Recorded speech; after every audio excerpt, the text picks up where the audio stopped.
Bunda Peggy jatuh sakit dan terus menangis usai anaknya resmi tersangka tunggal. Kartini, 48, ibu dari Peggy Setiawan kini kondisinya memprihatinkan, dia syok, sakit dan terus-menerus menangis. Hal ini setelah polisi menghadirkan Peggy saat rilis kasus pembunuhan Vina dan Eki beberapa hari lalu dan ditetapkan sebagai tersangka. Kondisi jauh berbeda saat pertama Kartini muncul ke publik, dia tegas membela sang anak bukanlah pembunuh dan pelaku yang meruda paksa Vina 8 tahun silam. Informasi soal kondisi Kartini disampaikan oleh kuasa hukum Peggy, Sugianti Iriani saat diwawancarai di kantornya, Senin, tanggal 27 Mei tahun 2024. Kondisi Ibu Peggy saat ini syok, karena kemarin dinyatakan bahwa Peggy benar-benar tersangka kasus pembunuhan Vina dan Eki, ujar Sugianti. Ia mengatakan, pada saat kejadian, Peggy tidak berada di tempat. Sugianti juga menegaskan pentingnya asas praduga tak bersalah dalam hukum pidana. Sebenarnya juga dalam hukum pidana ada praduga tak bersalah. Cuma karena mereka gak tahu juga begitu dinyatakan bahwa tersangka satu-satunya syok, jadi sangat terpukul, ucapnya. Kondisi kesehatan Kartini semakin menurun setelah mendengar kabar tersebut. Ya Ibu Kartini kondisinya sakit, belum bisa ditemuin, jelas dia Sugianti. Ia juga menambahkan, Kartini harus izin tidak berangkat bekerja sebagai asisten rumah tangga karena masih dalam keadaan sakit. Ibunya Peggy juga nangis terus dari kemarin, katanya, menggambarkan betapa terpukulnya Kartini dengan penetapan status tersangka anaknya. Seperti diketahui, Polda Jabar menggelar konferensi pers pengungkapan kasus terkini Vina dan Eki pada tahun 2016 lalu, Minggu, tanggal 26 Mei tahun 2024. Dalam konferensi pers itu, Polda Jabar menetapkan satu orang tersangka tambahan, yakni Peggy Setiawan alias Perong ataupun Robi Setiawan, setelah sempat mengganti nama. Peggy juga disebut-sebut sebagai pelaku utama dalam kasus pembunuhan keji tersebut. Mereka adalah Eko Ramdhani bin Qasim, Hadi Saputra Kasana, Jaya bin Sabdul, Eka Sandi bin Muran, Supriyanto bin Sutadi, Sudirman dan Rivaldi Aditya Wardana alias Ucil bin Asep Kusnadi. Sementara satu pelaku lainnya sudah bebas atas nama Saka Tatal, karena masih di bawah umur kala peristiwa itu terjadi atau hanya menjalani hukuman 8 tahun penjara. Selain itu dalam konferensi pers tersebut juga kepolisian menghilangkan 2 DPO dari peristiwa mengerikan tersebut. Padahal sebelumnya, pihak kepolisian mengungkapkan dalam kasus pembunuhan Vina dan Eki, ada 3 tersangka yang masih DPO dari total 11 orang. Polda Jabar mengkonfirmasi bahwa DPO yang selama ini ada 3 orang ternyata hanya 1 orang, yakni Peggy Setiawan atau PS yang kini telah ditetapkan sebagai tersangka.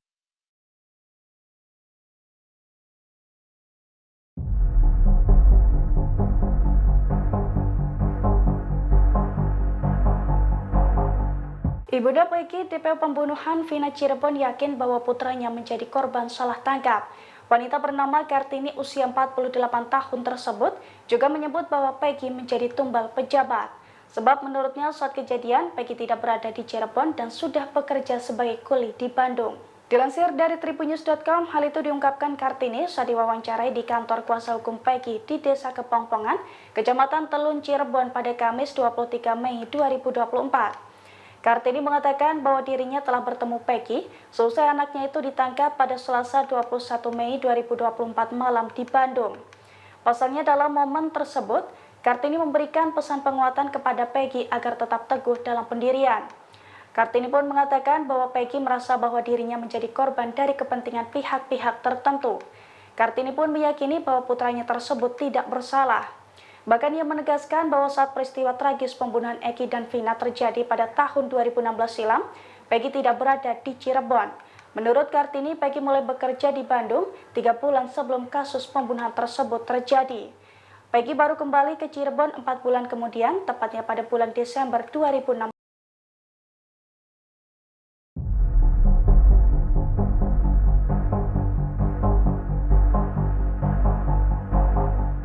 Kartini, ibu Peggy Setiawan membantah bahwa putranya, pelaku pembunuhan Vina Cirebon dan pacarnya Eki pada tahun 2016 silam. Wanita berusia 48 tahun itu juga menegaskan bahwa putranya tidak dikenal dengan sebutan Perong seperti yang dituduhkan, melainkan dikenal sebagai Pegot. Dilansir dari tribunnews.com, Peggy ditangkap polisi karena masuk daftar pencarian orang atau DPO kasus pembunuhan Vina Cirebon dan Eki selama 8 tahun terakhir. Sebelum ditangkap, nama Peggy sudah dirilis oleh Polda Jabar dalam akun resminya dengan sebutan Peggy alias Perong. Namun ibu Peggy, Kartini, membantah bahwa putranya pelaku pembunuhan Vina dan Eki. Pada Jumat 24 Mei 2024, ia juga menyebut bahwa putranya itu selama ini tidak dikenal dengan sebutan Perong. Namun menurutnya Peggy kerap dipanggil sebagai Pegot oleh saudara-saudaranya. Oleh karena itu, Kartini meyakini anaknya bukan pelaku pembunuhan seperti yang dituduhkan. Terlebih ia sudah bertemu dan berkomunikasi dengan Peggy, di mana dalam pertemuan tersebut Peggy mengaku tidak tahu menahu soal kasus Vina dan Eki.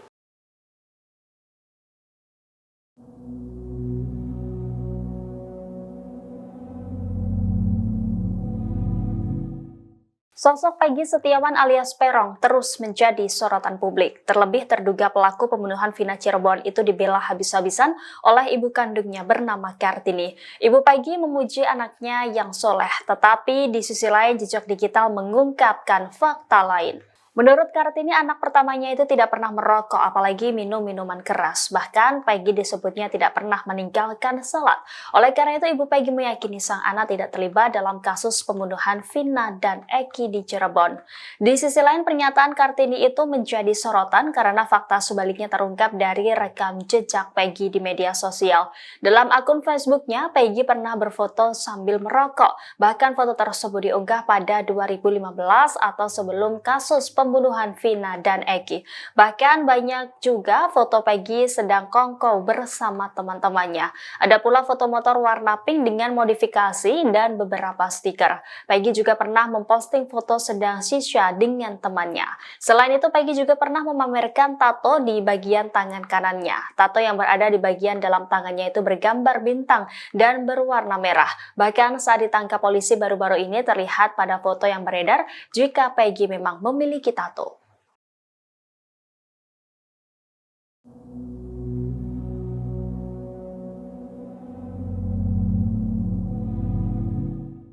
Rumah Peggy Setiawan alias Perong ternyata sudah pernah didatangi oleh pihak kepolisian pada tahun 2016 terkait pembunuhan Vina dan Eki di Cirebon.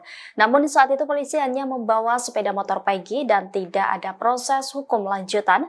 Peggy Setiawan ditangkap baru-baru ini setelah kasus pembunuhan tersebut viral di media sosial. Diketahui Peggy Setiawan baru ditangkap di Bandung, Jawa Barat pada Selasa 21 Mei setelah buron 8 tahun. Ketua RW setempat, Ikin Sodikin, mengungkap reaksi ayah Peggy, Saprudi, saat kontrakannya di Ketapang, Kabupaten Bandung Barat digeledah polisi terkait kasus pembunuhan Vina. Saprudi diketahui telah tinggal di kontrakan tersebut selama 10 tahun. Sementara Peggy diinformasikan baru mulai mengontrak di kontrakan tersebut sekitar 5 hari sebelum penangkapan. Setelah digeledah, ayah Peggy mengaku tidak menyangka anaknya ditangkap polisi. Ayah Peggy pun berharap kasus ini bisa segera selesai karena keluarga meyakini anaknya tidak terlibat dalam kasus ini. Sementara itu, secara terpisah, kuasa hukum Peggy Setiawan bernama Sugianti pada Sabtu 25 Mei mengungkap kejanggalan dari ciri DPO kasus Vina. Menurutnya, kliennya sudah pernah didatangi polisi pada tahun 2016, 2 hari setelah peristiwa pembunuhan Vina dan Eki pada 27 Agustus 2016. Namun saat itu hanya motor Peggy yang dibawa polisi dan tidak ada proses hukum lanjutan. Hanya saja tidak disebutkan rumah yang mana yang diperiksa polisi saat itu. Sugianti pun mempertanyakan mengapa polisi baru menangkap Peggy sekarang jika memang diyakini sebagai pelaku pembunuhan Vina dan Eki. Oleh karena itu, Sugianti meyakini Peggy tidak bersalah dalam kasus pembunuhan ini. Lebih lanjut, dia menilai penetapan tersangka terhadap Peggy tidak sesuai prosedur yang benar. Menurutnya, penyelidikan seharusnya dimulai dari awal, bukan mengikuti alur dari 8 tahun yang lalu. Oleh karena itu, pihaknya mengajukan gugatan pra-peradilan terkait penetapan Peggy sebagai tersangka di Polda Jawa Barat.